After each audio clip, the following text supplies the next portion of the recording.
Yeah, go ahead and just put more bologna on that sandwich. Like, all of it that you have. I'm Sam. So, how you liking it here in the States? I'm Jackie. Ah, Paris, the city of love, and also a very dead hostage. I'm Justin, and this is Rage and Honor on Stinker Madness.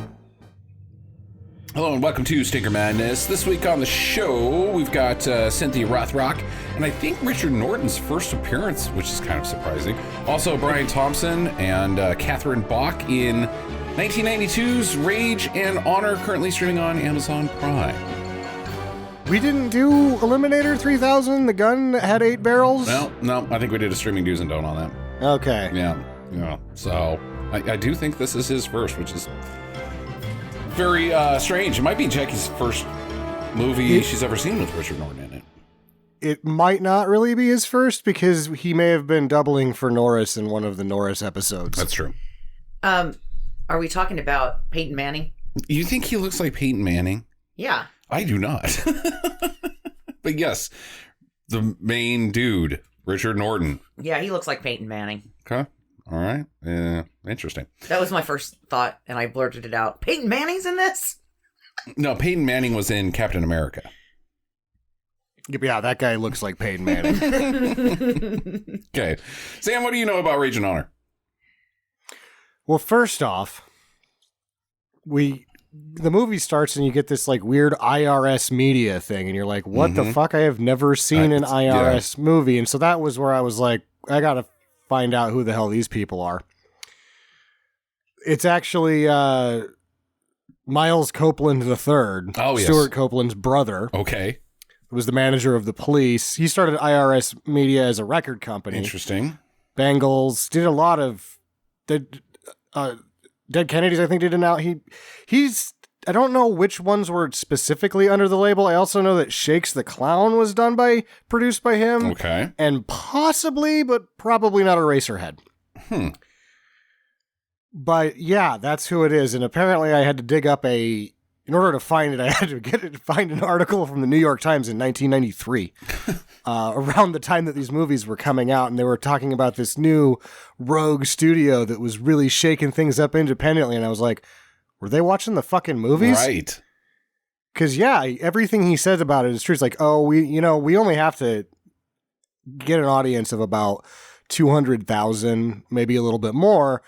Really, what he was saying is that we just sell movies to Blockbuster and they end up on these spots of the shelves and they get rented this many times, regardless of what happens, because people like myself would go to Blockbuster and they would go directly to the karate section and they would get movies like this. Mm-hmm. I didn't get this one specifically, but had I watched this when I was a kid, I probably would have watched it 2 or 3 times before I took it back to Blockbuster. Okay. So that's high praise. All of the pictures, it was just $2 million. That's what he was going to make it for. Okay. The thing that I find odd is that he was slinging the soundtracks on the side, and for a guy that used to manage the police, the music in this sucked. It's real bad. Yeah, like especially the non-diegetic or the diegetic music, like the band that plays. I was like, whose butt is this butt? Because it's butt. It's LA Band. Yeah. You know, quote unquote, LA Band. Because LA Band is like, it happened once with Guns N' Roses, and other than that, it's like a guy from there's 8 different people from 8 other bands that all had a different theme, and these people have stuck to the old band's theme, and they're just up there, and they're like a mishmash of 5 different genres, and they're playing crappy Guns N' Roses. Yep. Yeah, it was embarrassing. What a shithole. LA Band sucks. My aunt was always like, oh, yeah, my friend, her boyfriend's in LA Band. And I was like, I'm not going to go to fucking LA Band. I'm 16 and I don't even want to go to LA Band because I know it sucks. Is there anything that LA prefaces that's good? Like LA looks, LA gear? None of it's good. None of it's good. There's a line in the movie where Richard Norton's like, is everyone in LA an asshole? And yeah. Yep.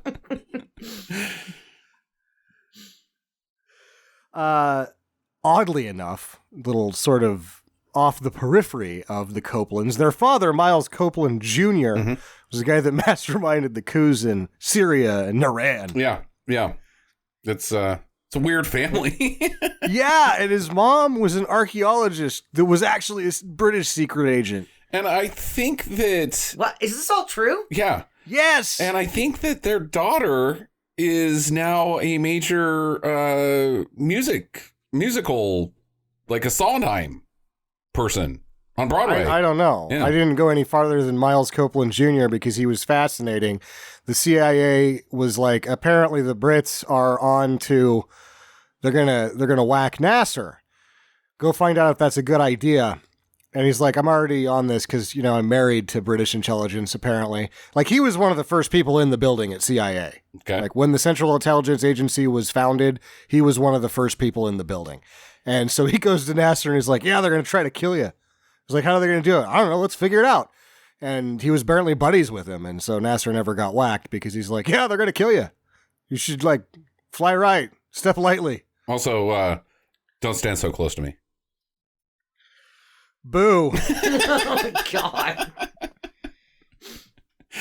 Terrence Winkless Jr., the director of this film, who makes a more than Hitchcockian cameo as the truck-driving farmer at the end of the movie. Does that in all of his movies, apparently.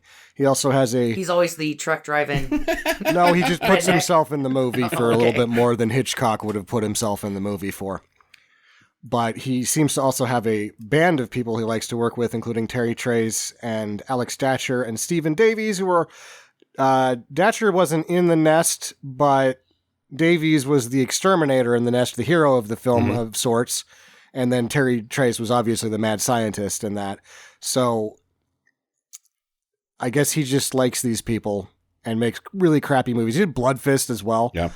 The thing that is most interesting about him is that he did 10 episodes of a series that went for 46 episodes, which I can't believe. It was called 18 Wheels of Justice. What?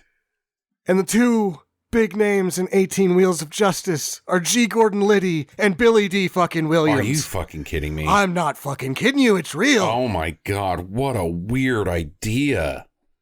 And it made 47 episodes? 46 episodes. 46? G. Gordon is the only one in all 46. Billy D. was in 26. Oh, man. Well, after Billy D walks away, I'm not watching the rest of that. That's for damn sure. Well, he could have just been recurring. He might have Yeah. been in the whole series, Yeah. but only every other episode or something. So I'm guessing G. Gordon is the truck driver?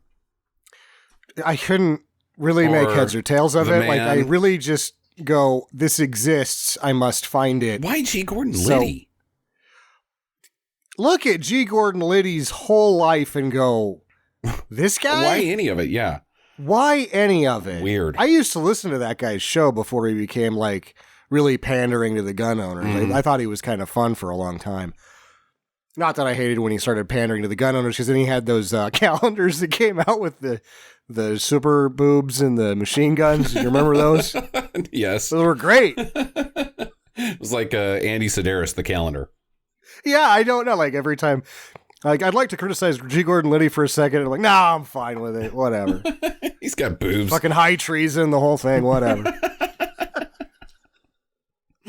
Okay. Anything else? Rage and Honor. Norton was Stevie Nicks' bodyguard for a while. Okay. I mean, Norton's just interesting. He's still working. He was in. He was one of the main. He was the main Imperator in Mad Max Fury Road or whatever. If you start doing an image search of him, everyone and their dog, Scarlett Johansson, he's got a picture with he knows everybody. And then Brian Thompson and Cynthia Rothrock are still working 3 to 4 movies a year too. Right. They're crap. Yeah. But Yeah. I wonder. some of the stuff Thompson does is he'll take a 10-line part for a better movie though, whereas the others don't. Rothrock doesn't necessarily have that option. No. Huh. She gets to be her. Yeah. I hear she's a fun follow on Twitter. I haven't checked I it haven't out. checked that out either. I might have to do that. Interesting. Catherine Bach is in Catherine this. Bach. Like, why? Mhm. Like when you're like, oh, we got Catherine Bach. You're like, why? Who's Catherine Bach? Why would you do that? Dixie or Daisy Duke? She's the great granddaughter of Johann Sebastian. No. Which character was she? No, she's not. The police She's chief. the police chief. Oh, that was in like 2 scenes? Yeah. Maybe Yeah, 3? and she was Daisy Duke She in the looked like Dukes of hammered. Hazzard. She looked like hammered hell. Like she had a bit of a red nose, if you catch my meaning. Saw that moonshine running. Yeah, right. Looks like them Duke boys have at it again. All this just not pay taxes. They've wrecked 72 69 Chargers a month. It's just awful, like how much I used to love that show, and now looking at everything surrounding it going, yeah, that's not good. Like, none of it's good. None of it's good. Thanks, Duke boys, for putting us where we are today. What's the horn? It's Dixie. Yeah. Yeah. Yeah. Okay. God damn it. The fucking Dukes of Hazzard. Ugh. We just watched like 2 movies in a row that spawned the Dukes of Hazzard. Discussion, yeah, because we talked last week about Roscoe P. Coltrane. Well, the Dukes of Hazzard is born because of White Lightning and Gator. Yeah, it's true. They just split Gator in half and made him 2 guys. Yeah, right. Okay, are we ready to get into it? Yes. Okay, so I'm pretty confused about who everybody is and what they're doing in this movie because Cynthia Rothrock's character, Chris Fairfield, I think is her name. Fairchild is a high school teacher? Is that? No, she's a karate teacher. Then why is she walking around in a high school? Yeah, dude. She's a high school teacher that moonlights as a karate instructor. And then uses the school's copier to make her flyers that she sticks on people's cars in the wind. That shit used to work. Well, because they're going to stick on your windshield. Yeah, so she's wrapping up teacher day and leaving to go home, and one of her students, I guess he's a student. He seems pretty old. I think he's a student, yeah. He is following her with a video camera because video camera plus Cynthia Rothrock equals $1,000 somehow. I'm missing part of the equation, but that's how it was. Wait, what was that movie you liked so much with Gyllenhaal? Oh, where he's the ambulance chaser? Yeah, but what is that called? Hawkeye? Not Hawkeye. Hawkman. That's Nighthawk? Yeah. Nightingale Hawk. What did they call him in that? That's a thing. Yeah. Well, that's what the kid's trying to do is if you get some footage on the news, it's $1,000. So he's just going to follow his teacher around and be like... Well, apparently she has a reputation for picking fights. Oh. Yeah, she's vigilante English teacher, I guess. This isn't her first go-around, huh? That's what you guys were telling me? Yeah, she purposely goes to the bad neighborhoods to use the ATM so that she can kick the shit out of somebody once a day. Yeah. She's got bloodlust.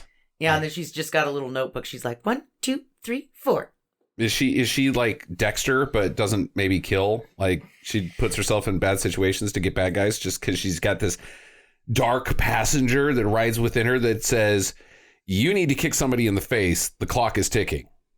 Yeah, that's why it's called Rage and Honor. Oh. Because she's rageful, Mm-hmm. and then she goes out honorably and kicks villains' asses. Not bad, Jax. She does in the one of the next scenes goes to the ATM and takes forever. I'm like, why is she taking so fucking long? Oh, so she can get robbed. Yeah. And then she puts the money on the ground. Like, she's just out there baiting would-be criminals into, crossing that line so she can kick them in the face. I'm going to put this foot on that side of your face if you try to pick up that money, bub. Also, Preston, Richard Norton's character, Preston Michaels, he is a bodyguard and cop. He's moonlighting as a bodyguard for musicians.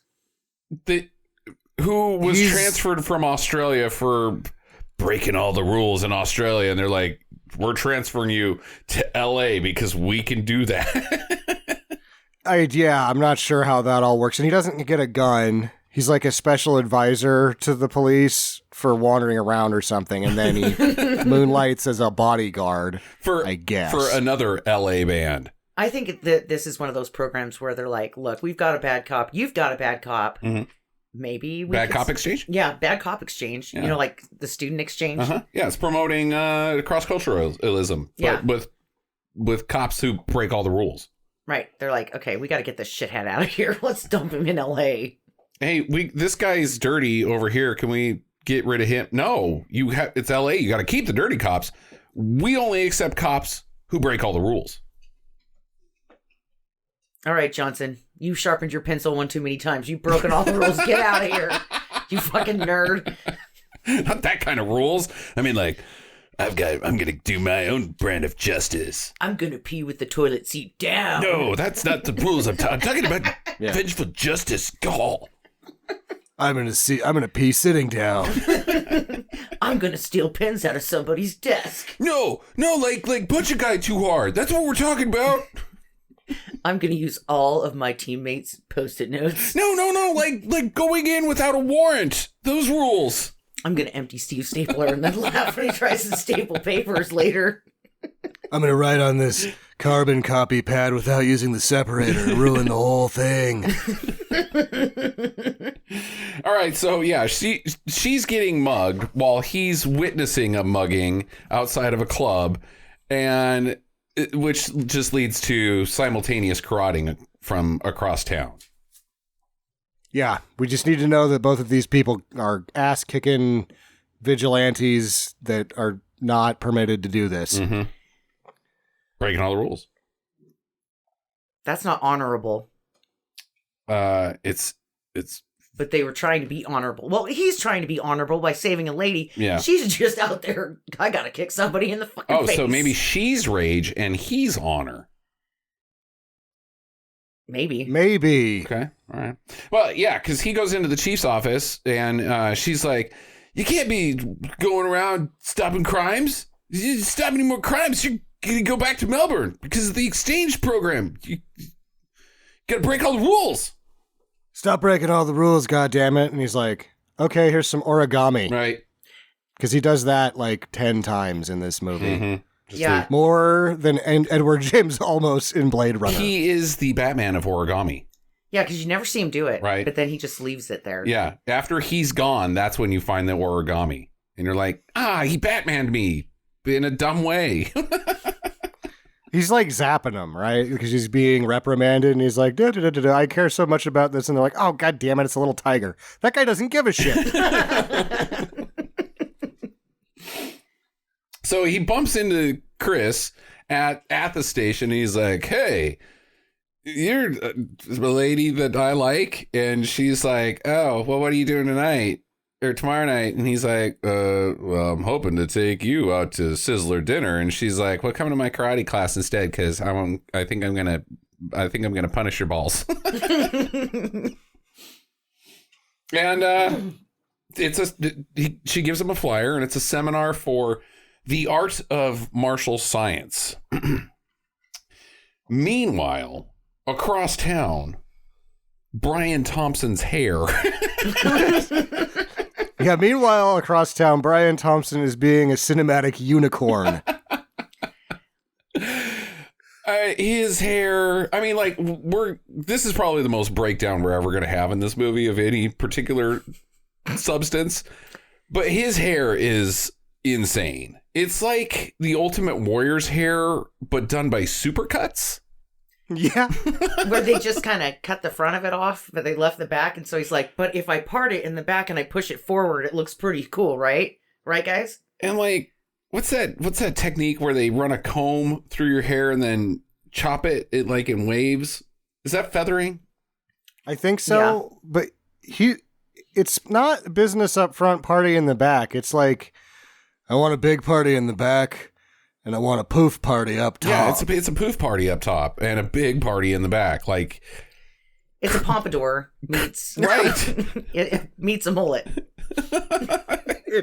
It's incredible. It's one of the worst haircuts and we've ever seen. And he's got a perm on top of it. That's true. That has fried the ends of his hair, so like you could just see right through his hair, and you're just waiting for it to just break off. Yeah, it's fall like off in a big clump. It's like if Uncle DDP hadn't been bald. And was like, if you mashed up Uncle DDP and the Honky Tonk Man, you might have this. I think that this hair is what Uncle DDP and the Honky Tonk Man wanted, but they didn't have enough hair for it. Yeah, exactly. And then it gets even weirder because he's doing the bad guy thing, like the Die Hard 2. He lights a candle and then throws the match on the floor haphazardly. Yeah. He's trying to burn down the shithole he's in. Guys that are villains that have apartments, I guess, just always do this. Like where, well, finally I get a moment alone. I can do weird shit to myself. Usually I do this with no pants on, but... Yeah. He's doing it without a shirt on. And that's the thing is that if that hair wasn't there, the rest of this is still really fucking weird. Right. But with the hair, you're like, holy shit. And he's like painsterbating in his apartment shirtless. Yeah, yeah. Like it is so strange. And then like he lights his hand on over the candle, which that's fairly straight-laced villain guy by himself. Sorry. Behavior. But then he's got wait, hold on, back up. Okay, all right. Painsterbating's general villain behavior. Yeah, I mean, like I say, I see these guys when they get some free time. This is the type of activities they get into for the most part. And so what you're saying is like, I painsterbate like any other villain. I don't get weird about it and dress up. And he's gotten weird about it and he's dressed up. Yes, that's what I'm saying. Okay. But then he moves on from the candle. And he's basically got a sawhorse made of ice in his apartment that's been sitting there for God knows how long. And you hear the sizzle of his hand as it hits the ice. Yeah. As he slides across it sexily with his burn up hand. Right. And this is all in slow motion, like and that 90s, like it's not grain that they're putting into it, but it's a little grainy. You know what I mean? The whole And the sizzle, the Foley work in this is like deranged mad science Foley. Whoever the Foley was for this deserves applause. It is weird. It is weird Foley work. And then he smashes the ice like a normal karate guy, right? But then he's like, whew, I am pooped. And he just sits down on the couch and takes a nap. No, because then his girlfriend comes in and she's like, I heard you break the ice. I'm here with your thing of cocaine. Let's get this day started right. Ooh, that was a rough workout. I've been like, villainy, trust me, it's stressful. Like, getting up, doing my hair, deciding what shirt to not wear. That's a big one. It's stressful work. I need a break. I broke that ice. Now I need a break. Break me off a piece of that. I mean, what do you do? What do you do after you painsterbate? Don't you have to rest? I'd smoke. Go jogging afterwards. Yeah, what? Yeah, I guess. All right, you're right. If you're painsterbating right, you're leaving it all out on the field. You're right. I'm doing a horrible job as a podcast host. I'm embellishing on trying to make painsterbating seem a little bit more exotic than it actually is. Well, he didn't light up a cigarette, so we know that he's health conscious. All right. Or is it because he doesn't want to catch his hair on fire? Oh, but no, he did the candle thing, so he's flirting with disaster as it is. And then he's like, he got a flyer, one of her flyers. The lady brought it in because she'd put it on his girlfriend's car. I thought you might be interested in this. And he's like, nobody does karate in my town, and lights it on fire. Like, and then burns his apartment down for a second time. That's right. Karate. Okay, so at karate class, the chief is there. What are you doing here, chief? Everybody in the movie but Terry Trace and Brian Thompson are at this karate class. Well, why wouldn't I be here? This is what everybody does in L.A. They go to Cynthia Rothrock's karate class. Well, and let's be realistic. She was there because her hair was stuck in a spear, and it was stuck to the wall, and she couldn't get out. I knew you had to do it. Those are actually called something, Jackie. That wasn't a prop accident. They're spears that have they're tassels, but they're made of horsehair. Yeah, but it looked like her hair. It was bad. It was bad framing. I understand, but well.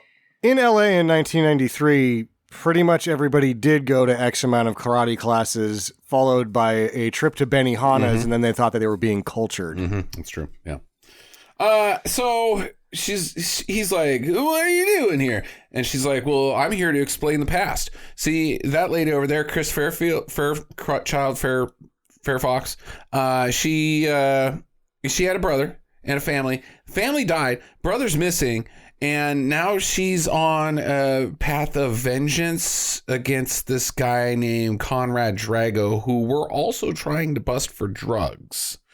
So we're using her as basically the fist of justice. Yeah, maybe he'll show up because he's already killed the sensei. Yeah. And, you know, real estate in LA is just fucking crazy. Right. And I believe that he's next in line for this apartment. So... any day now. Yeah, right. And Catherine Bach is there because she's shit-faced and she needs a ride home from the two detectives. So Chris and Preston, they do, of course, karate demo together finally. That's how we, it's a lady and a man karate movie. They gotta, have a little fun sparring together, of course. And she beats him up pretty good. But then he sees the cops leave. Like they're also there to watch karate, I guess, with children. And they're just like standing behind the children and like making like the old men in the balcony and the Muppet Show style comments to each other. Yeah. And, they're like, okay, this has gone on long enough. We got to go do illegal cop stuff. We got to go dirty cops. And he's like, oh, those guys are dirty cops. I should follow them, even though I have no idea what my motivations for anything is at this point. So, yeah, he just leaves. And they're like, oh, this is too stupid. Let's go be dirty cops somewhere else. And he's tailing them. Right. And then Paris is tailing him. He's like, this guy looks interesting. I bet you I could get $1,000 from videotaping him, the Night Hunter or Night Hawk guy, Hawk Night Man, whatever that's called. And ends up on a roof like he's Batman. With his skateboard. Doesn't bother to leave the skateboard like in by the window. Why'd you bring the skateboard on the roof, dum-dum? Yeah, it's like... for fast escapes. Maybe on the other side of this warehouse is a half pipe and he was going to drop into it. I feel like in Tony Hawk Pro Skater 2, I actually was able to like ollie over half of that town. I believe it can be done in real life. I've seen Danny Wade jump over like half of Montana. So on one roof is Paris, and then on the other roof is Preston. He's watching these dirty cops deal out cocaine from the trunk of their car. In onesie twosie deals, like, hey, cocaine store right over here, get your cocaine. Come on, step on up. Best cocaine in town. They know everybody by first name. Hi, Larry. It's good to see you again. Here's your bag. Here's your bag and your bonus coupon, 2 for 1 next week. Just so you know, come back. Of course, I'll punch your stamp card. After you buy the first 20 bags, you get a small baggie for free. And you can order online now. We deliver. Yeah, the heroin punch card is just the inside of your arm. Looks like I get a free one, right? You mean a free opportunity to give me a blowjob or die? Yeah, you get one of those. It's a living. Technically, it's not. I'm high. I don't know the difference. So he's videotaping this all shakedown, and Preston goes down to like bust these two cops way after they're done conducting their business of the day. Like, didn't stop them from selling the drugs. Is now like, hey, I saw you guys sell those drugs. Now I'm gonna beat you up. And they're like, okay, well, let's fight. So they fight around a little bit, and Paris is filming the whole thing. But then the big boss shows up, and her name's Rita. And she's wearing somebody else's red jacket. Yeah, right. It's way too big for her, but this was the 90s. That's what it was supposed to look like. And she's like, hey, Dirty Cop 1, how about you guys get better at selling drugs? And he's like, how about you get better at combing your hair? She's like, nobody talks about my hair. She shoots him in the face, and Preston's like, whoa. And Paris is like, dude, got it. Totally got the shot. Oh, no, my skateboard. It was his Sprite can. Yeah. It's thirsty work up there on the roof. So he had a Sprite, and he knocked it over and tipped himself off. Mm-hmm. Also, did you notice that Terry Trace does not know how to hold a gun? Oh, yeah. When she gets the tough guy, like, nobody talks like that to me. It's like up at her chest, and she's like, oh, no. She's more scared of it than Bruce Willis. Oh, yeah. She's like, I'm the toughest lady ever. Pew, pew. I know my nail. Well, she got hit in the face. Yeah, he did slap her. And I'm not going to lie, if I was a supervillain lady and somebody hit me in the face, I would turn around and shoot their ass too. Well, yeah, but you got to do it cool. You can't be like, oh. Well, it's not like she could stick her whole arm out, dude. There's not like that much room. If you hold a gun like this, it's a bit, what did she have? Was it a 38? It was a big gun. It was a 9mm. Yeah. Every gun in this, I think, is a 9mm. It's big enough. If you shoot it like that, you're going to break both your wrists and then crack your sternum from the recoil. Oh, ow. Can't shoot a gun. You probably you have a good elbow. Chance of dropping it. Yeah, that too. At least. That too. You got to lock that elbow. Let your shoulder take the impact as you go. And look cool. Or in 1993, you got to turn it sideways. Yeah, right. Yeah. Blap, blap. So demonstrating the complete lack of knowledge towards ballistic flight. Mm-hmm. Mm-hmm. Mm-hmm. I'm going to turn this sideways so it goes in the wrong direction. Yeah. It'll designed for gravity, not this. Blap, blap. I think she probably would have still hit him if she turned it sideways. She was pretty point blank. Pretty close, yeah. Anyways, so hey, there's a kid up on that roof, and he just totally filmed you shooting some guy in the face, dirty cop. And there's a cop right here, and go get the kid, and I'll get the cop. And the cop is like, no, I'll get the kid. You stay here and go to jail. And he's like, no, I'm going to go get that kid. You go back to Melbourne. And they both say at the same time, agree to disagree. And they go their separate ways. So Paris falls off the roof, breaks his neck, and the tape rolls into traffic and gets ran over. That's your movie. Okay, you guys are no fun. So they chase after him, and he's skateboarding down the street. He's like, fast getaway, and he ollies this homeless guy and like does a tail grab at the same time. And I'm like, dude, you probably should have gone for a kickflip there, because then you could have transitioned into a manual and it would have been sweet and still like kept your momentum going. But now you're a little slower. That guy's catching up to you. Yeah, and dirty cops are not known for their foot speed. Right? It's one of the reasons why they went dirty is because they're just slow and fat usually. Because they're donut debt. Yeah, that's the only reason they actually show up to the office is for the donuts, and then they know that all their real dirty cop work gets done on the streets. Mm-hmm. So they go to the donut dealer, and they're like, Gary, just give me my donut fix. And Gary's like, well, you got two options. Either suck this penis or I'll put it on your tab. And then you go into debt on the donut debt, and they send collectors, and then you got to be a dirty cop to pay off your donut debt. And if you're the donut dealer, the next time they come in, you just have the donuts around your penis to signify what needs to happen in order for the donuts to be gathered.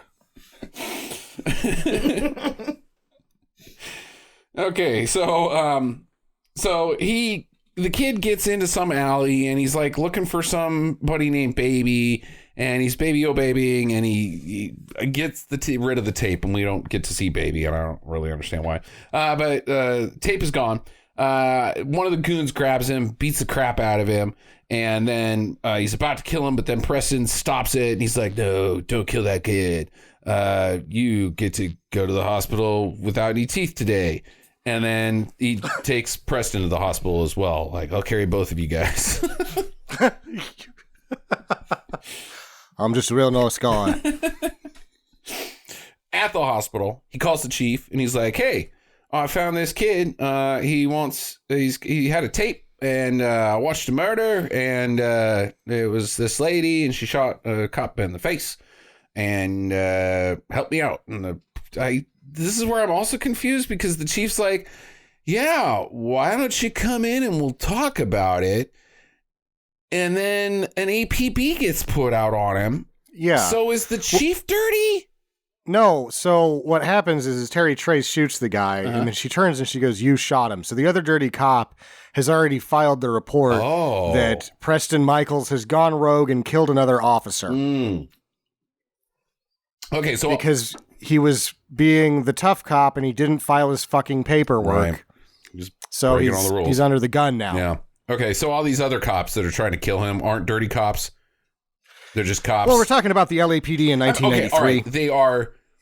They're LAPD is what they are. It's the LAPD in 1993. Right. They're not on the dole of Conrad Drago. They're just LAPD doing their usual LAPD stuff. Freeze, Mr. Because that even happens. He's at the hospital. There's a cop right next to him, and they both like do the high noon thing. They both like at well, it each doesn't other. help that the other cop has his radio and it's blaring. That, hey, this guy is at the hospital, and the cop's like standing there going, "Yep, there he is. I guess I'll just pull out my gun. I'm not going to start firing." Yeah. Not like he dives over a desk and he's like, "Oh shit!" and he shoots him in the hospital. Just whips out his gun and starts fucking spraying bullets. I came in here for a broken leg and got shot in the face by the LAPD. Thanks, LA. Then that, like, next month in the report, you guys beat 70 people to death, and they go, "Well, you told us to stop shooting them." Right. Okay. Maybe specifically I should tell you to just stop killing people for no reason. Okay, where are we at on LAPD versus LA Gear? Are we taking LA Gear? I mean, their shoes taking really LAPD. suck. Okay, LA Gear sucks. It sucked pretty bad. I'm taking the PD. I would never be caught dead in wearing LA gear. I had a pair of LA Gears. I had to because we were poor and they were cheap. They were way cheaper than Nikes or Vans or anything else. And they had TV commercials, and you're like, maybe they won't make fun of me. Nope. They did. What rhymes with gear? You can figure out yourself for that. It's true. Oh, boy. This is also the first time that Richard Norton gets shot and is not bothered by it one bit. Right? Yes. It's framed later like it grazed him, but we see it happen, and it is a direct, like, his lung has been perfed. His pancreas probably ruptured. He's dead. He's dead. It probably takes him a little bit. Like, if they do a really good job, since he's already in the hospital, they might save him. But it's directly in the side. It probably takes 4 organs with it on the way out. It is not a good place to get shot. Yeah. So he fights. He gets up and fights his way out of there, and he gets away. And then he's like, "Oh shit! I don't have a place of my own that I can." I live on the streets, I guess, so I'll go to that lady's karate dojo that I was at earlier, because that's the only place I could logically go to. And he stashed a shirt there earlier, and he was hoping that it was in her laundry and that she'd done the laundry by now. He has a change of clothes at her house. That's what happens in this next scene. He goes to her house, and she starts sassing him, and he's like, "I'm just here for some of my clothes, secret life partner." Because there's never any romance that develops between these two when you're thinking that's going to happen, but he has a whole change of clothes at her house, so I don't know what's going on here. And then she's like, "What are you doing here?" And he's like, "Well, after I get this shirt on, that I left at your house, I bet you didn't know that all my stuff's here, and after that, I'm going to go out and I'm going to get street vengeance. You want to come?" And she's like, "Yeah." So now they're teamed up without any like I'm going to go get this guy named Conrad Drago, even though I have no knowledge of what he has to do with the plot of anything, other than the one time I was here earlier, the chief said his name, so I guess all roads lead to Conrad Drago. And she's like, "Conrad Drago? I'll bookmark that name for spoilers later," in her head. Yeah. You know? But that doesn't happen. He just says, "I've got to go find this tape." But he does tell her about what happened to Paris. And that's why she's on board. He has no knowledge of who Paris is. He's never spoke to him, not said 2 words. Yes, he did. No, he didn't. When he found him all Paris said was, "Oh, baby." They met at the police station. Paris? Yeah. Yes. He was filming when Cynthia Rothrock and Preston meet. He was filming all of that. Okay. And then Preston walked over and said, "Hey, what are you doing right there, bud?" And he's like, "Well, I'm filming Cynthia Rothrock because she's Cynthia Rothrock, and I'm going to make $1,000 by being a night eagle, the hawk, night man." And, okay. Well, how do you two know each other? Oh, well, I'm in her civics class. And there was a time where I wasn't doing real good, and so she helped mentor me, and she brought my grades up. She's a really good teacher. None of that happened. He was there with the camera. That's it. He did do the $1,000 bit. Yeah, he did. And then he's like, "Well, how do you know her?" And he's like, "We've been married for 16 years." Because that would explain their relationship. She was really drunk at the time and doesn't remember. No, this is how they keep it interesting. Oh. But he lives there, obviously. Jackie, you want to go know fight each crime? other. Like, you have any? It would be interesting. Kind of, but I don't think we'd be very good at it. yeah, I think I'm going to get shot like right away because I don't even think we'll get anywhere near somebody who has a gun. Like, we'd probably like try to fight crime, and it would mostly be just us yelling at bad drivers. Fail to yield. Let's get them. Staking out who's been parking illegally, making it hard to turn out in the morning. Right. I've been doing some of that lately. Time to pay the piper, buddy. The guy's like, "Look, what are you doing quit on my parking lawn?" there, or I call the city and they put up a sign and nobody parks there. It's up to you." Also, why are you on my house? How'd you get up there? You gotta be perched on their house, otherwise you're not a good vigilante. Absolutely. Who are you? I am Nightman. I'm Night Hawker, Nightingale, Night Hawker. Night Hawker. Oh God. Don't remember Just wait till I get 18 wheels of justice. I only need 14 more. I don't remember what that movie's called. I mean, it's just pissing me off. Night Owl? Night Alligator. Night of the guy who goes out and films crime. Night Manticore. Nightcrawler. Nightcrawler. God damn it. Yeah, I think that's it. Okay.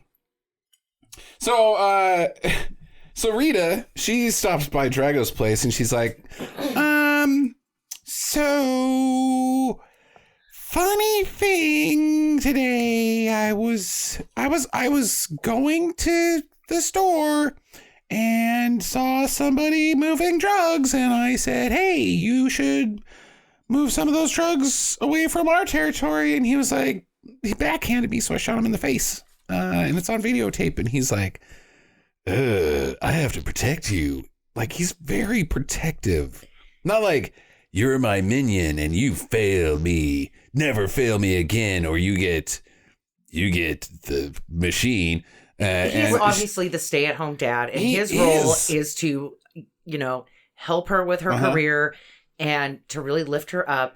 And every once in a while, when he gets the opportunity to play the hero, he's going to take it. He's like... Because that way he establishes he's still the man in the relationship. You can't be caught for this. You're too important. You're too valuable to me. Like, we gotta hide. We gotta protect you. Instead of... She also pretty much walks in, takes off her shirt, and blows him every time she meets him. So he's like, "I need you to keep doing that. Yeah. This is. I appreciate that. It helps the stress of my day." Yeah, I will get that tape. Yeah, but at this point, why not just be like, "Okay, so go get the money out of the closet, and we're getting the fuck out of here. Let's just go. We've been talking about Borneo for months.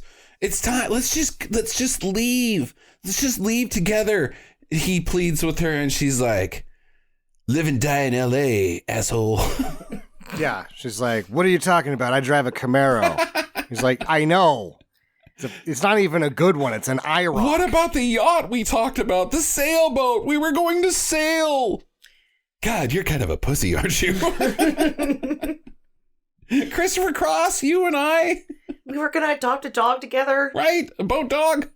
Yeah. Gonna go buy a jacket that isn't a circus tent with some shoulder pads. I'll never get rid of this jacket, you little pussy, she said after she gives him a blowjob. So he's like, no, I'm going to get that tape. So he calls Hannah the Hun, who is the leader of a lady gang. Their whole bag is to just be ladies. They've even got a sign on the back wall that says, white and black women unite. And I'm like, that's pretty cool. Kind of equal opportunity ganging. No Mexicans. Yeah. And no Asians. Right. Oh, okay. Oh, there's an Asian girl. Oh, yep. Okay, so I guess they just didn't include her because they have to have more than one to put it on the sign. Yeah. And then after a while, the sign is just super long, and it's just from like the ceiling to the floor. And anyone else unite. Black and white. I'm actually half Dutch. There's not room for the sign for that, Karen. Yeah. You look white, so you're in that category.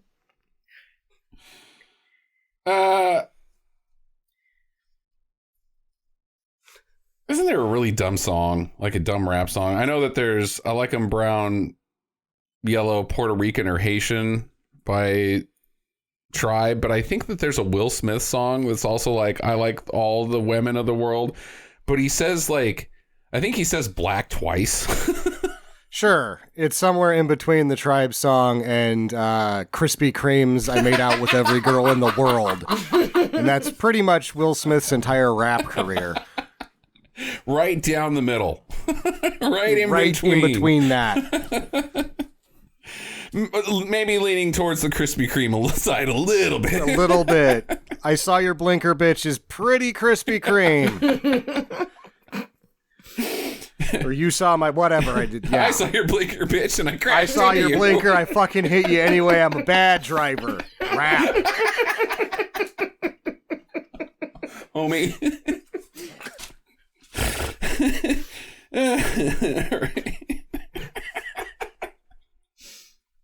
So many girls. Somehow that didn't make it to the top of the charts. I've never understood why. And it's really just a shame.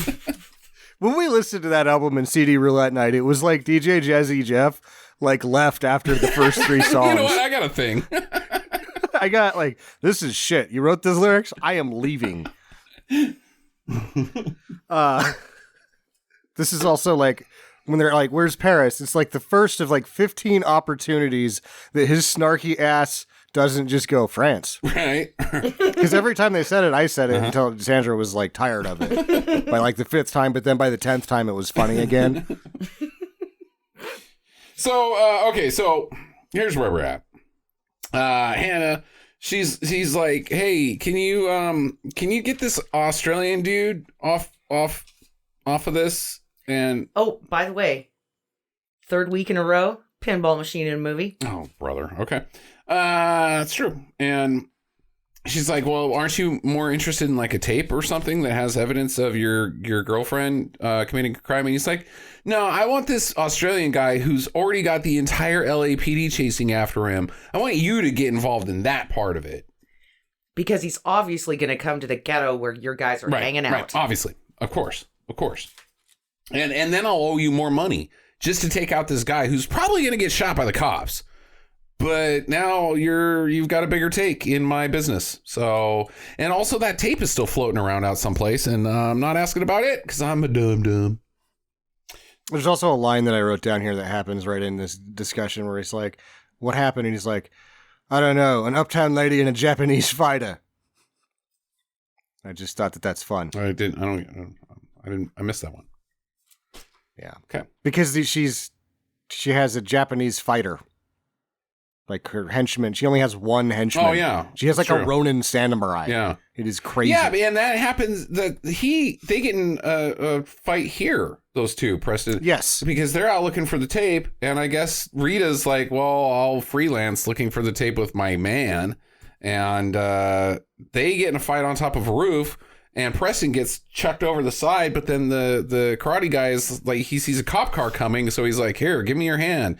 And then he pulls him up, and then they bow and walk away from each other. It was really weird. They're friends now. They're buds. It's weird, because at the end of the movie, they're friends, so he's gonna kill him, but he's like, oh shit, the cops. And then they pull into the building, and the cops just keep driving by because they're like, oh, man being shaken down hanging out of a window of a building. Nothing to see here. Is that going to help our donut debt if we do anything about that? Yeah. No. All right, keep driving. Well, I'm pretty sure that the Japanese henchman lives at the apartment across from Drago's. Okay. Because there's one point in time she's walking in or she's talking to Drago and she's by the front door. And if you look, he's like in the background across the hall and another door. So like, he's like, well, can you guys keep it down? I'm trying to watch Seinfeld. And that's how he became the henchman. Because they're like, how much karate do you know? And he's like, well, I watched The Karate Kid 3 times this week. That's totally racist. Like that's how he learned his karate, Justin, was from the movies. I understand. You couldn't learn shit from the Karate Kid. But if they're neighbors and he's like, hey, can you keep it down? I'm watching Seinfeld. Hey, Asian guy, do you know karate? That's pretty racist. It doesn't matter whether he does or not. This is the 90s? Yeah. Hey, you're Asian. You know karate, right? Oh, I mean, this is the 90s. You're Oriental, right? Because 90s. He's like, no, I'm not a rug, but thank you. Yeah. Stupid. So, Chris gets into the cop car that's there, and she looks him up on the computer and sees that he's wanted for murder, and she's like, hey, you lied to me. And he's like, no, I'm being framed and set up. And she's like, I don't even know why I'm here. And he's like, I was pretty confused about why you volunteered earlier, but I just kind of went with it. You know, I mean, you're fairly hot. So I thought maybe. I thought it was great, though, that she doesn't even, like, go to check on Paris. No. He's in the hospital. There's no, like, she's not in there, like, I wonder who left this origami thing here. Uh-huh. You know, like, oh, I care. No, it's like, nope. She follows the muscles. Yep. She's like, you've got to. I mean, they've been married for 16 years. They've got it down. I guess that's true. So she takes him to this bum. His name is Baby. It's our baby. It's the baby we've been looking for. Look Who's Talking. And I hated those movies. I know. So he's an insane. He's a guy. He's a former stockbroker guy who I think used to be friends with Chris. And then when her sensei died, he like took it really hard and started doing drugs and then became a bum because of it. Yeah, and he's like, how many years has it been? 2, 3? She's like, 5. 5 years, dipshit. 5 years since I took a shower. Wow. Yeah, quit passing out in your own piss. Whoa. And he's got orange teeth because when he's not doing heroin, he's apparently huffing surveyor's paint. Well, you know, sometimes they just leave it on the side of the road and it's easy to pick up as you're walking by. Well, maybe he's eating ground Cheetos. You know? No, that's some serious stainage. Cheetos are pretty lethal. I mean, they can really, they can gloss up some teeth if you're really into the Cheetos. I don't know. Maybe not. I'll see myself out. Okay. So Baby says that he sold the tape to Eddie, and Eddie is also a guy from the beginning of the movie that I don't even really know how he was involved in the beginning of the movie. He called the police on Preston for defending that alley trash. But what does he have to do with anything? I don't know because he's like, oh, he's got a chop shop. He can strip a car in 30 minutes. He's also an attorney, and he's got an Uzi. Uh-huh. And it's Tim DeZarn, who's in apparently all of this guy's movies. Okay. So some of the thugs find them, or the Hun ladies find them, and we get some karate fight there. Mid-movie karate fight. We got to have that. And they get away. They climb up this ladder, and Baby's like, "Whoa, you guys kick a lot of ass. I'll take you, Eddie. Now I wasn't going to before, but first we got to fix my 5 Series that I tore the top off of, because it's L.A.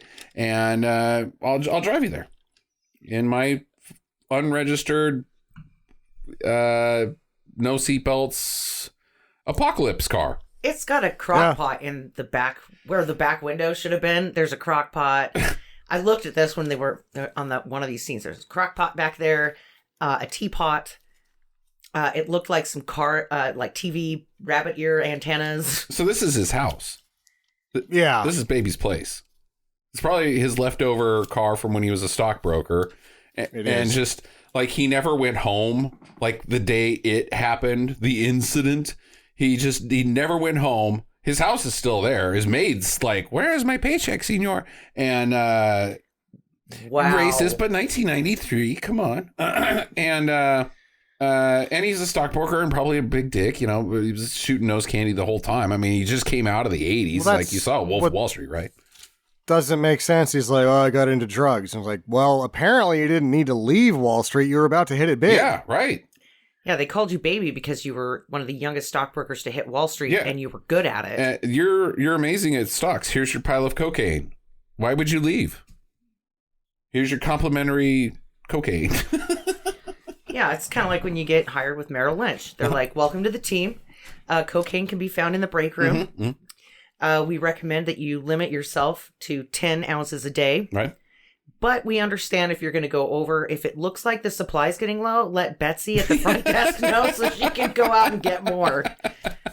All right, great. And if people are screwing on top of the cocaine mountain, tell them to stop. There's other places to screw. Right. We have a room for that.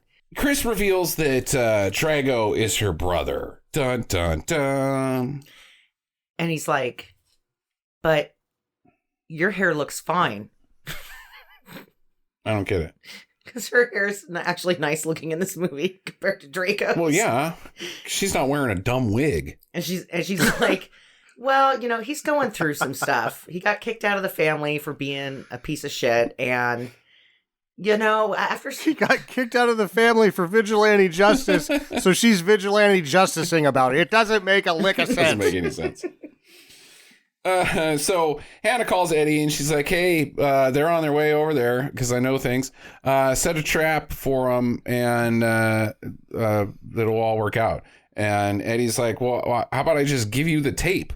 And she's like, no, I'm not here for the tape. I'm here for this Australian guy. Like, that's what I was hired to do. I don't know why I was hired to do it. You could just literally give me the tape. I could take it over to Drago and be like, here's your tape. Give me a pile of money. And well, this whole thing could be done with. But instead he's like, no, get the Australian guy. That's what I want instead of the thing that makes sense. And so now we got to go through this whole labyrinth thing just to make Drago happy. Well, that and the girlfriend is like, we should kill your sister.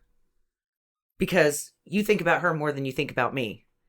So it's time. Only when we're fucking. Okay. That's why I just stick to the blowjobs these days. But, yeah, if we get rid of her, then maybe I can be number one finally in your heart. Maybe I would have to stop putting on a blonde wig and say, you know, pretending stop saying I'm your sister. My name's Chris. Yeah. I know karate. Watch me kick my leg up above my head. Do me. Okay, so they get to Eddie's, and the bouncer there is like, no, you can't come in. You're not on the list. And they're like, well, I'm pretty sure we are, because otherwise, if you don't let us in, then your whole surprise trap that your boss put together isn't even going to happen. I mean, we could just turn around and go home. And he's like, well, you're not on the list. The list. That's how all bouncers think about, right? Is the stupid list. He's like, get in line. And Baby's like, what line? And he's like, start one. Yeah. And then so Cynthia Rothrock's like, I'll go over there. She's like, hi, like, it's so great. And I just really need to party. And he's like, yeah, fuck off. The list. You don't look rich enough to drink here. And then the Australian guy tries his hand. It's like, dude, they all showed up together. What are you guys thinking? Just kick his ass already. Yeah, just kick his ass because... Just kick his ass already. The thing that sends it over the edge is the bouncer calls Preston Canadian. He's like, nobody calls me Canadian. That's when he says, is everybody in LA an asshole? No, it's like... No, that's when he says it. I know, I understand, but like the bouncer's like, no, seriously, I'm not good with accents. Where are you from, bro? Welcome to the United States. I hope that you enjoy our culture and our landscapes. And he's like, no, you call me Canadian. Nobody calls me Canadian because Canadians are friendly and Australians are also supposed to be friendly.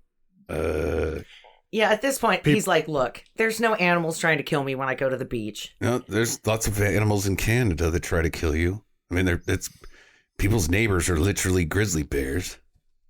So that we have that in common. And the weather's terrible there. The weather gets, like, it's always on fire in Australia. So we have that in common. No, you're right. I might be Canadian. We both got the Queen on our nickels. Right. I'm getting confused. Which one's an island? Is it Canada? I think I'm Canadian. Well, if you're from, like, the bouncer's born and raised in LA, so he doesn't actually know anything about Earth past Azusa. Right.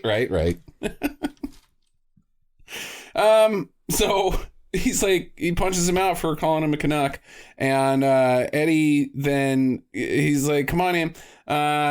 Give me the tape, or I've got the tape. I'm not really sure where the tape is. I'm pretty confused on the tape management. But either way, here's an Uzi. And he shoots up his own club.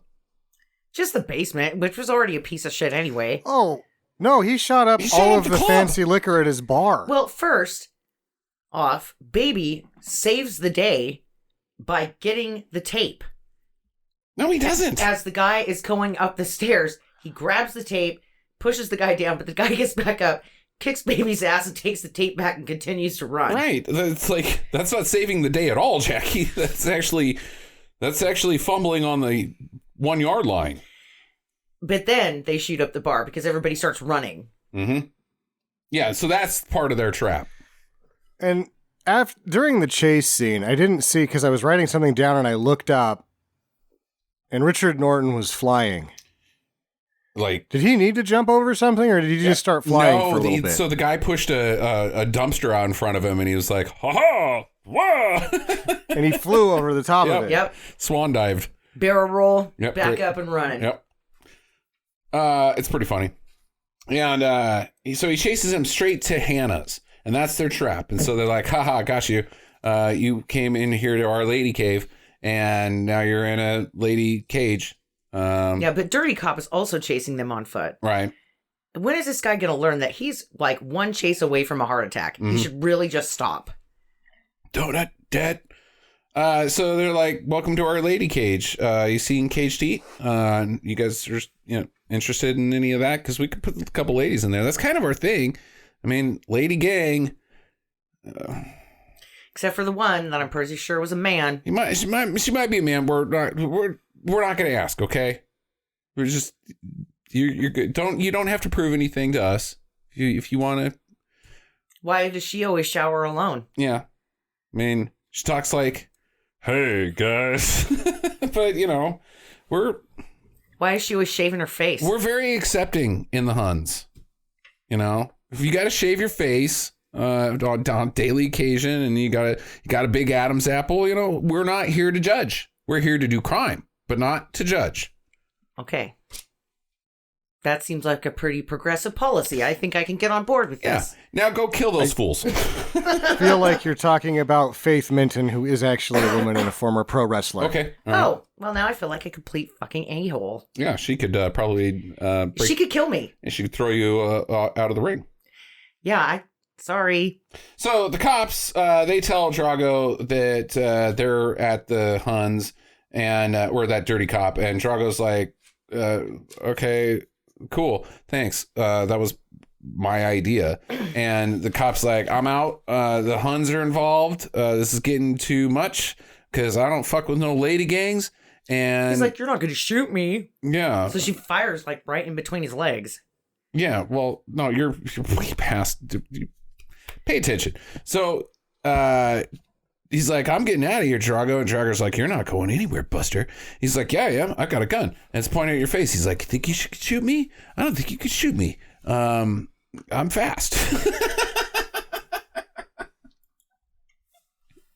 Yeah, guns are faster. No, I don't think they are. I've got the clapper. Yeah, you don't know what you're dealing with. Yeah. And then he just dives underneath the desk. Oh, shit, Batman.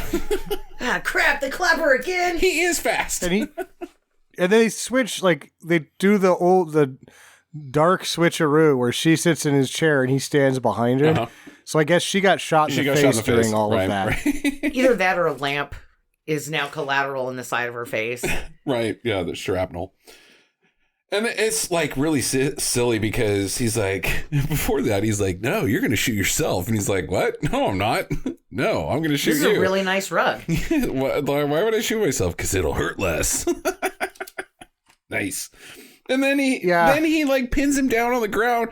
The guy pulls his little tiny gun, his little ankle gun, his purse gun. And he's like, about to shoot Drago, and Drago's like, no, I don't think so. You're going to shoot yourself, and I'll show you how. I'm going to poke you here. I'm going to poke you there. I'm going to poke you here. It's stop shooting yourself. Stop shooting yourself. That's what's happening. Why are you shooting yourself? Why are you shooting? Why are you going to shoot yourself? Oh man.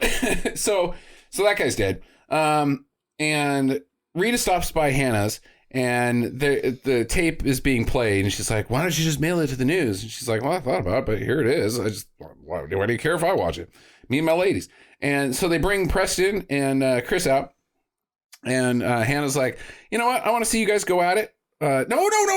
Okay, I'm sorry. I want to see you guys fight. Ugh, put your shirts back on. Actually, you know what? Take them off and then fight. But go at it. And he's like, "I'll never fight her. She's my wife of 16 years, according to Sam." And she's like, "Well, his shirt is off." Yeah. Well, okay. All right. And it's a nice. Yeah, I'll take my shirt off. Yeah. I mean. Yeah. It was like. It's the least I could do. Yeah. Give you ladies a show. Yeah, well, and it's the 90s and my shirt's on. That's not right. Exactly. It's got to come off.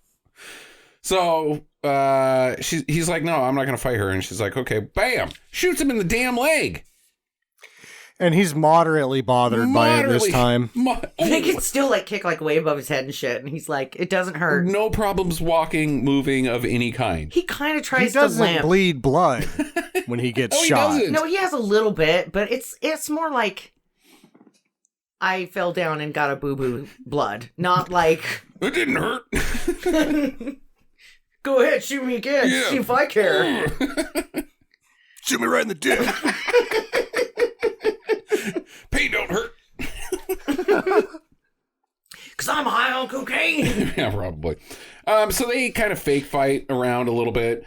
And she oh my God, no. The double flip kick. Oh my God. With the net assist. It's the springboard. It's incredible. It's basically worth the price of admission. It really is. Especially with all the sounds as she flips through the air in slow motion. And the faces she's making when she's on the net, like, whoa, no, what's going to happen here?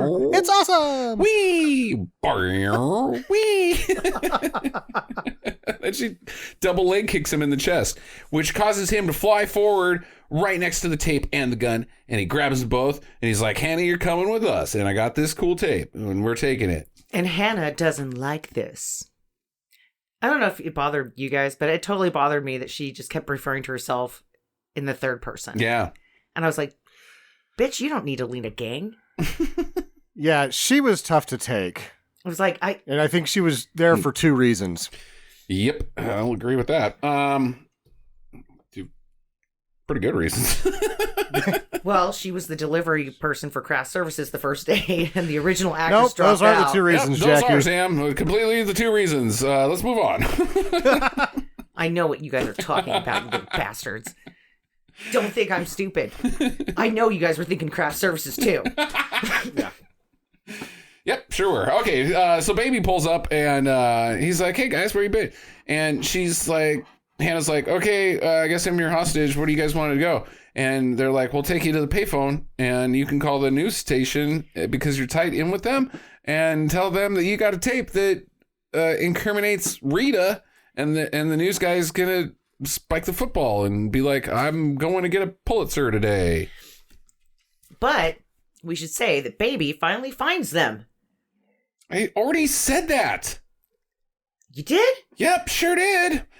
So they call the news, and the news guy's like, "Yeah, that sounds good. I'm gonna go get a Pulitzer today." How did you know I was in the hunt for a Pulitzer today? Well, we didn't. We just were hoping that we would get a hold of somebody who's out for a Pulitzer, and it's you, guy. So they're like on the line. They're on the horn with KTLA, and then we've got footage of a murder. It involves drugs, and then before they can get Crooked done, cops. The person on the other end of the line has already hung up the phone. Got 10 of those already. Sorry. Right. We're at capacity. In fact, we're going to run a bloopers reel next week. If nobody else wants it, call back Wednesday. We might put it on at midnight. Mm-hmm. You're only going to get $300 for it. Oh, man, LA. All right, so the news is like, "Yeah, we'll come down, we'll meet you, we'll get your videotape, and we'll play it on air." No, you won't. Also, we have some messages for you, because the news station is a messaging service also, and this guy named Conrad Drago who is wanted by the police, which is weird why we didn't ask him any questions, but ignore that part. He says to tell you that Paris was in the hospital, but he came and picked him up and is going to kill him unless he gets the tape. Was that the end of the message, Barb? Yes, Gary. Okay. So, yeah, that's it. We'll see you soon. Did you already talk about the message? Did I talk about baby fighting? Sorry, it's like, what an ass thing to do. Sorry. Just trying to play it off now. Yeah, you just checked out for a while, didn't you? The listeners are probably checked out too. They're like, fuck this shit. I also like that he was walking barefoot over the guy's brains. That was pretty awesome. He's Drago? Like, I just love to feel the squish between my toes. Okay, so Chris is like, hey, man, you got to do you, Preston, and you need that tape to clear your name, and KTLA and a Pulitzer is the only way you're going to be able to do that. So you keep it. I'm going to go see Drago alone. I'm his sister. What's the worst that could happen? I'll just pick up Paris. I'll be like, we'll talk it out. We'll be like, brother, you gotta come back to mom and pops. It's Thanksgiving. They really want to see you. How about you just turn off this villainy thing and Paris can come too. You know, let's just get a group hug. That's what I'm gonna do. How about we go up to the roof? Okay, what's up there? Okay, where's Paris? Do you see that? It's in France, silly. Do you see that oil thing over there? Oil thing. Yeah. Okay. That's where I killed the sensei. Fuck you. Why you gotta be bringing up old shit? That's not cool. Hey, where's Paris? You see Paris anywhere? Where can I find him? I got this. It's in France, silly. Oh, everybody with this funny Paris joke. He's like, but there is a bum couch over there that I covered him with a packing blanket. Oh, that was nice of you. He's dead under that mechanic's blanket. Wait. I don't... Sam just totally cut off our improv check. Yeah, he did. He's like, he's dead over there with the blanket. You guys quit being jackasses. He just totally no-butted us. So, how about no? I was leading into the fact that Paris is quite dead. Well, if he's already dead, then why is she like stroking his hair and shit and holding his hand and being like, it's gonna be okay? Paris. Sweet Paris. She's just not that bright. Okay, so he's already sleeping. Dead at this point. And yeah, he's dead as shit. Is that why he's up on the He's been roof? dead for like 3 days. He looks blue. Why is he so stiff? So they pretty much just put him on the roof because he stunk. Right. They didn't want to have it in the house. Exactly. I heard he Preston shits Michaels himself is after like, he oh, dies. fuck, we should have taken this tape to the police. What are we going to do with the dead guy? Just put him up on the roof, let the pigeons get him. I hadn't thought that far. So they fight anyways. Preston's like, no, I told KTLA to take a hike. We're here now. We're up above you guys for some reason. You're on the roof, but we're on the roofer. This is the fucked up team. Yeah, what? Fucked up team. Do-do-do-do-do-do-do. They got a homeless guy. Okay. And a weird lady green They're girl. not a team. They're not a team. They're a team of idiots. They're not a team. They're just up there watching. They are. They are a team. Oh, yeah. Hannah could have split by now. No, she's got steak. She doesn't anymore. They gave her the tape to Terry Trace and she breaks it. Like, they're just standing up there like, I guess we're friends now. I think they're there for the show. You guys are my best friends. So, anyways, they fight anyways. Everybody fights. Everybody's starting fighting. And Conrad's like, haha, gotcha. And he's beating up Cynthia Rothrock pretty good. But then she, like, does some flying Cynthia Rothrock style leg kicks and stuff and leg grabs. Throws him off the roof. And he gets tangled up in a cable. Or maybe he falls backwards off the roof. I'm not real sure. He has a cable around his leg that's suspending him until she can help him because she still loves him. He's her brother. Give me your hand. And they get up and he's like, oh, this is also worth the price of admission. When she saves him and they're like, we're brother and sister again. And he gently runs his finger down the side of her face and she smiles and he punches her right in the fucking face. And then she goes over the roof. She goes And over. she, like, in the same position that he was going over the roof, she's like, like, oh, if it hadn't been for that cable, he would have died. But now she's gone over the roof in the same manner. She's dead. But then she just lands safely on some air conditioners. She got this like really hard metal box breaks her fall. Like, no, that hurt. Maybe she's not dead, but she broke some ribs. Yeah, she's pretty effed up. I'm saying, like, She's if he was going to die happy. for going over the roof, she's going to die for going over the roof. Oh, yeah. Oh, thank God some air conditioners broke my fall. But baby runs down to help her. Yeah. She's okay. I just fell on my keys. She's like, I'm not. I'm really not. Oh, is that my rib cage? Whoa. Uh-oh. So then Preston's like, hey, you okay down there? And Conrad's like, you dummy, you came down here. I'm going to fight you now. So they start fighting. They're all over the place. Hi-ya, hi-ya, hi-ya. And then he goes over, like, he kicks Conrad over the same place that Cynthia Rothrock just fell over. And Conrad's like, it's cool. I'll just land on some air conditioners. Check this out. Yep. No, I missed. The left side of the air conditioner is a bad spot to land versus the right side. These vents. I landed in vents. It poked through me like punji sticks. Yeah, and Hannah's like, don't worry, Drago.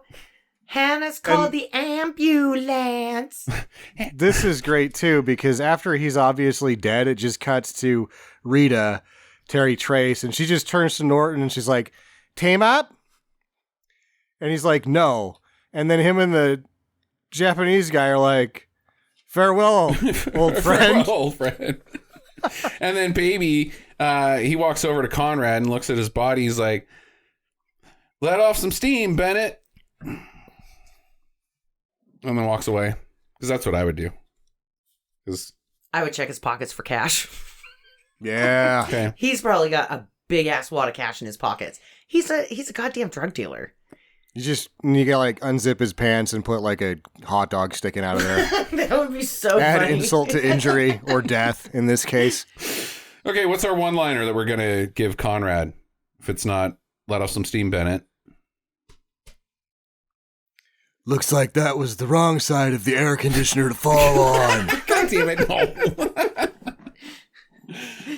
Whereas the other side was okay because she landed on it and she's sort of fine. You know those a lot of those vents look like the vents that you have to have going out for bathroom because the poop. Yeah. The poop makes too much methane, and if you don't have it vented, it will eventually blow up your house. So, is there any poop related ventilate? Looks like your ventilation is. Looks like up your to bullshit code. meter went down. No, that sucks. That one really sucks. That's worse than mine that you interrupted. Looks like you have holes in you that shoot out poo smell and you're dead. Ding! 10. 10 out of 10.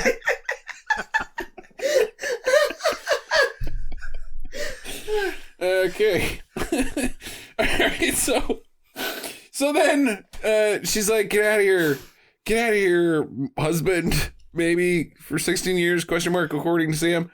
And he leaves, and he's gets in the car at the hitchhiker. He's like, where are you going? He's like, I'm headed 30 miles past Victorville. Where are you going? Anywhere you are, big boy. And drives off. Yeah, it's the ambiguous ash, cash, or grass ending. I'm guessing ass. Because he doesn't have any grass or cash. No. And the director who's playing the guy in the truck is quite surly, but he's like, oh, who gives a shit? Yeah. And we don't know why any of this happened or what happened. Well, he didn't have anything to defend himself with anymore, so...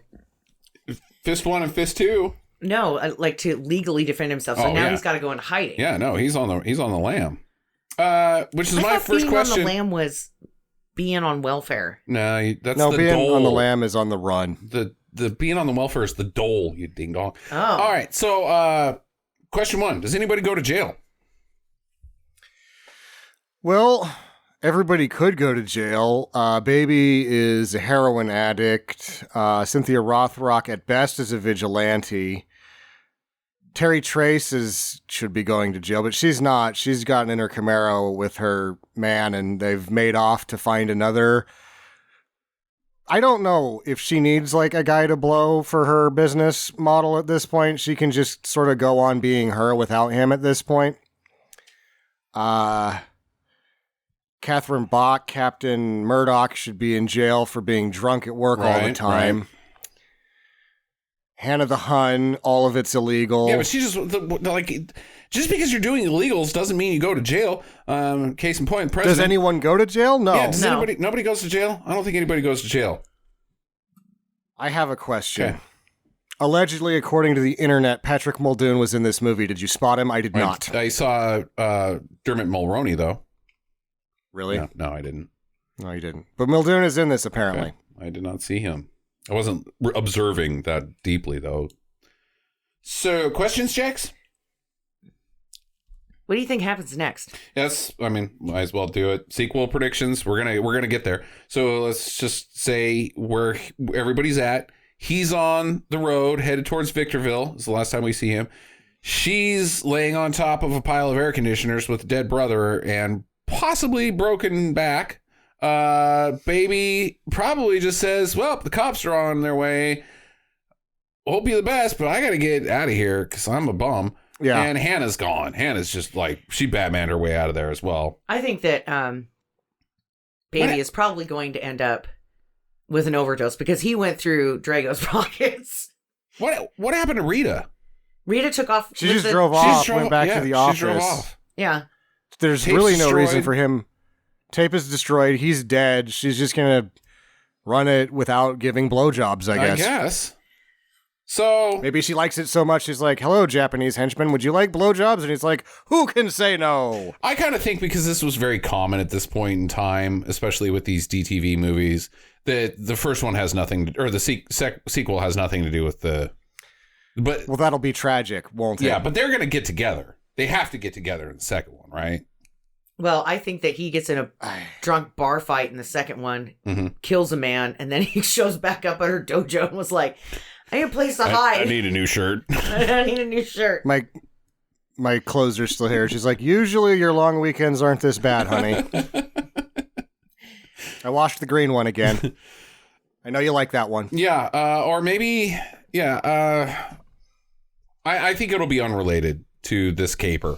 But I wouldn't be surprised if they snuck in years later and they're already a very clearly established relationship, like they're living together or something. On some tropical island. No, they don't have the budget for a tropical island, Jackie. It's going to be shot and filmed in LA again. But I bet you the cops are still chasing them. Of the $2 million budget, close to $500,000 was the shooting permits. Yeah, no, that's... Oh my God. Anybody else? Questions? I don't have questions. I have one. Would you guys recommend this film? Start with Jackie. Yes. Okay. Drago's hair makes it all worth it. And the net jump. Yeah. And the fact that she gets punched right in the face after he's like, I love you, sister. Because that is how you feel about your siblings. And the fucking kid is dead. Like, the whole thing. Like, we didn't even discuss the fact that if she hadn't given him the tape, or if they hadn't shown up, nothing, they would have won. They would have oh, well, he's already dead. You're not getting shit from me. If they would have looked at Billy before they gave her the tape. They are the worst vigilante team up ever. One of them has to run away from the law. Dead. At the end of their vigilante justice. Paris, because they didn't lift up a blanket. The one who was most successful watched her brother die from poo smell.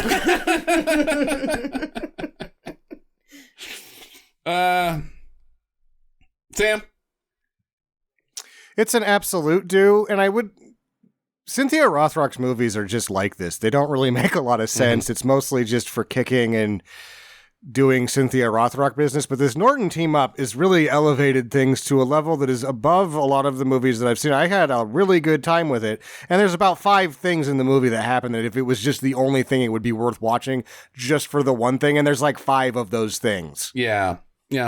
I'm not as chuffed about this movie as I think you guys are. I'm just over the fence. And if it was like you're on a desert island and I got to pick either Rage and Honor or Bounty Hunter starring David or Michael Dudikoff, and I can't even remember who the lady was. I'm going Bounty Hunters. Give me Bounty Hunters. That's my deserted island thing. Yeah, I didn't like Bounty Hunters as much as you did. All right. So, but yeah, it's just over the edge for me. So I guess that's 3 dues. But it's fairly, it's mundane. This is there's 1,000 movies like this that were being made at this point in time. Yeah. And this one doesn't do too much to stand out for me. Yeah, but how many of them had sweet cliffhangers at the end? But this is not really a cliffhanger. If you didn't know that there was a sequel, you wouldn't know that's a cliffhanger. You'd just be like, that's the end, huh? Okay. I don't think it's a cliffhanger. I think agree to disagree. Okay, all right. Yeah. So that's your show. Next week on the podcast will be Sam's pick. We should preface before we get into that. We've only got 2 more episodes before our sort of hiatus when Jackie and I moved to Illinois. So we got Sam's, and then Jackie will close us out. So what have you got, Sam? We have to spend $2.99 on Voodoo to see what happens in Rage and Honor 2, because it's not anywhere else. All right. Yeah. I must know. Me too, Sam. I must know. So creative. Such a surprise pick. We're going to do the sequel.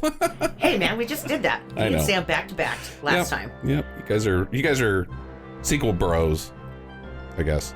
Team up on the team up. Yep. Right. All right. You guys have a great week. Get to the chopper.